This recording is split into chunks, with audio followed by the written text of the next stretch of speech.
What's the time? Oh my god, it's almost midnight. I gotta use my amiibos for the day. What's that sound?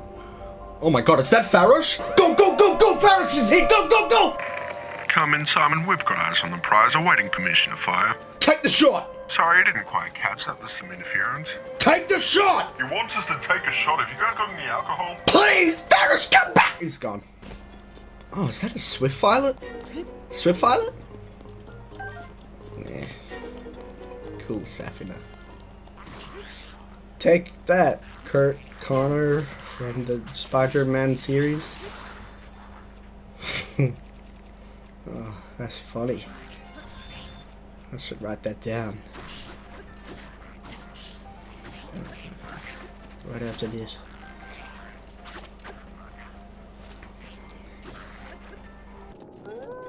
Oh, you wanna fuck with me, eh? You wanna fuck with me? You wanna fuck with me, eh? Yeah? Yeah, that's right. That's right. Run. Run. Run home to your wolf father. Tell him of the tragedy that occurred today.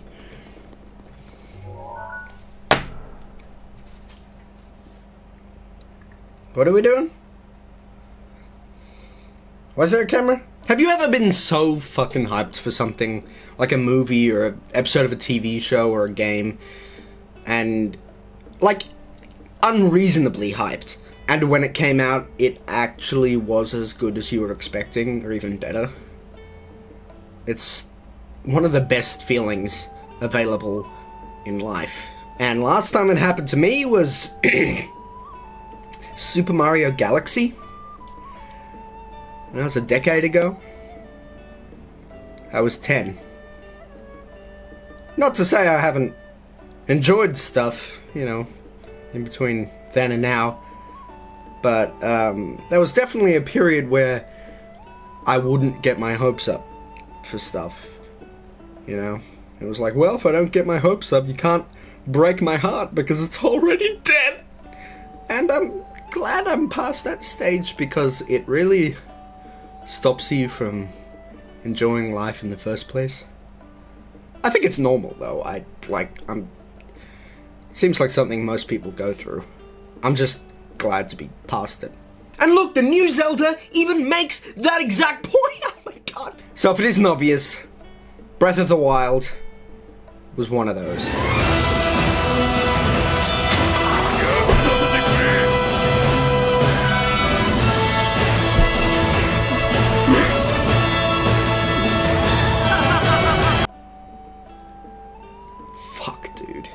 So let's back the fuck up. Zelda games. A little while ago, I went through all of 3D Zelda games for, research. Beautiful little squirrel! Oh, monkey! Beautiful little squirrel! And while I was pretty familiar with the series, it was only in the past year that I beat Twilight Princess, Ocarina of Time, and Majora's Mask. If they didn't have water temples, maybe I would have gotten around to it sooner, but what can you do?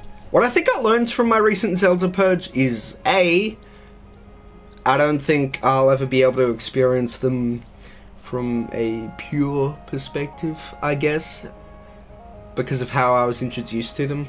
It was always like, you know, I heard these games are the best fucking things ever. Let's give them a shot. And so there was sort of this third wheel mentality about it, if that makes sense. And B, Zelda games kind of ran into a routine, and that can most definitely be seen in Skyward Sword. Now, I'm not going to hop aboard the Skyward Sword hate brigade, but it definitely goes to show how linear Zelda games have gotten. But I don't know if that's people's problem with the game, because Zelda games have always been pretty linear, at least the 3D ones. If you look at Ocarina of Time, it is strikingly more linear than it makes itself out to be. The freedom is sort of an illusion.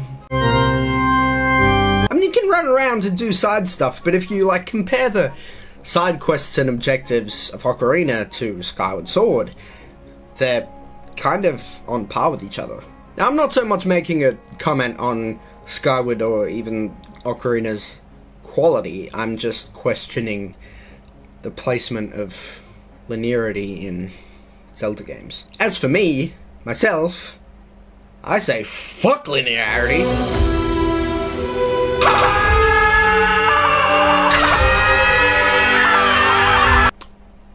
I'll try not to harp on about Skyward Sword too much, but man, is it the perfect juxtaposition to Breath of the Wild.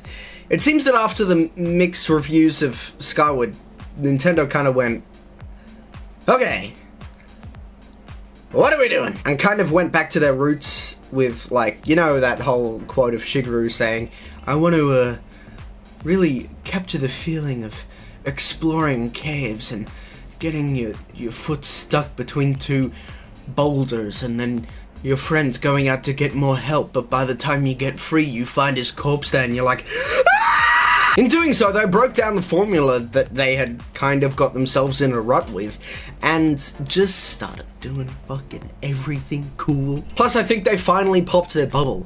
You know, for a while it seems like Nintendo had no idea what was going on in the video game industry outside of their own stuff. And while I don't think anyone wants to see Nintendo to start copying games, I do think it's valuable to have a bit of outside inspiration and have some more modern gaming tropes put into their stuff when appropriate.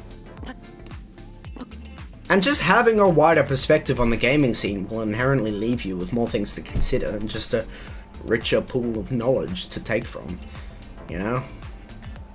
The frog trapped in a well does not understand the sea. Got that from Iron Fist. Now, as I said, I don't really know how valuable this is to other Zelda fans, but for me, the freedom and player empowerment went a long way. I mean, that's always been one of the big Zelda complaints, right? The whole Navi thing. Don't tell me what to do. Well, they don't help you in this. And guess what? You don't need it. Which is great. They just drop you in the middle of nowhere with your pants down and say, fucking you walk home, bitch. And you know what struck me recently? You start the game just as powerful as when you finish the game. Aside from heart containers and stamina wheels. Which is weird, right?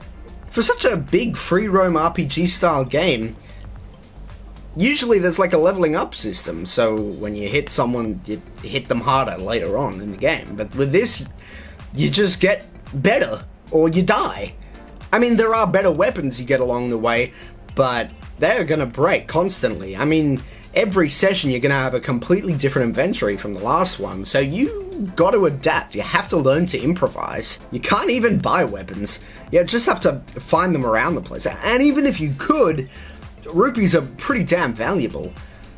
You have to catch your own horse, and your horse can fucking die, and I tell you, this game bends you over a barrel and shows you the 50 states. And it's not just the fact that the game treats you so abusively that I love it so much, it's also the reward in discovery. If you see something, it's gonna be something. If you see a weird rock formation, it's gonna be something cool. Everywhere you look, there's something new to find, and the game continues to reward you for just going off and doing your own thing. And you'd be surprised, hours and hours and hours into the game, you still continue to find new stuff. It's so good. You never know what's going to be around the corner, but you know it's going to be something good, and that is such a good feeling. I had a joke for this part, but I keep forgetting to write them down. And of course, the Zelda charm is back, and it is great. It's had me belly laughing multiple times, and it's also so sweet and kind and moral, and just from the writing alone, you can tell that the developers are like several levels above the human race. This is better. Even the puzzles felt better designed. Now I gotta say, I wasn't such a big fan of how, over time, I guess because the games were getting bigger, temples also got bigger, and they had to stretch these central themes across like these massive temples, and they started to drag on a bit. Even with the earlier 3D games, it was, I don't know. With this, They're bite-sized! I'll admit, after 100 of them, because they all have the same theming, graphically it gets a little dull, but gameplay-wise, it's new and fresh every single time, and I feel like that's something they wouldn't be able to continue to do if they did, temples the old way. With these new shrines, it's like 5 minutes of hell yeah, and then you keep going, and you get rewarded, and you don't even have to do it. If you walk into a shrine and you're like, not today, you can turn around and fucking leave. It's up to you. It's fucking beautiful. I think it brings the focus back onto just good puzzles that don't fucking get over convoluted and have you stumped for like an hour. Maybe that was just me, but I haven't had any problems with these new ones, and I can only attach that to good game design. This game breaks so many traditions for all the right reasons, and looking back in past years, it feels like they might have lost their touch a little bit, but I'm confident in saying they've found their stride again, and I am so excited for the future. Even just the DLC, oh my god, I was wary at first because, oh no, Season Pass DLC, but what if they become EA? But holy fuck, I need more Zelda. Now, I don't know if all this is due to younger Nintendo developers starting to emerge, or maybe Nintendo just had a change of heart, but this is the stuff that inspires people. And I just had to bottle all my happy into a video because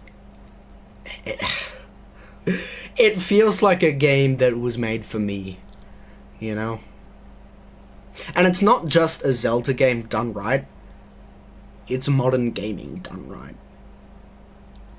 And I'm so glad that Nintendo's back to leading the pack. Can't wait for Mario Odyssey.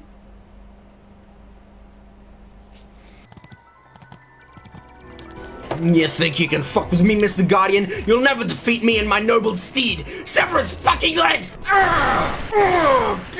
That's what you get for betraying us, asshole! Get over here so I can salvage parts from your corpse! Oh wait. Oh no! Bappy! No! You fucker! Piece of shit! Oh my god, she just got obliterated. All that remains is a simple leaf. Hey guys, because YouTube's getting rid of annotations, I've only got 15 seconds to say everything, so click on fucking whatever's over here. Oh my god, I've only got 7 seconds left. I think you can also hit like. Please encourage me in the comments. I need it so bad. How much time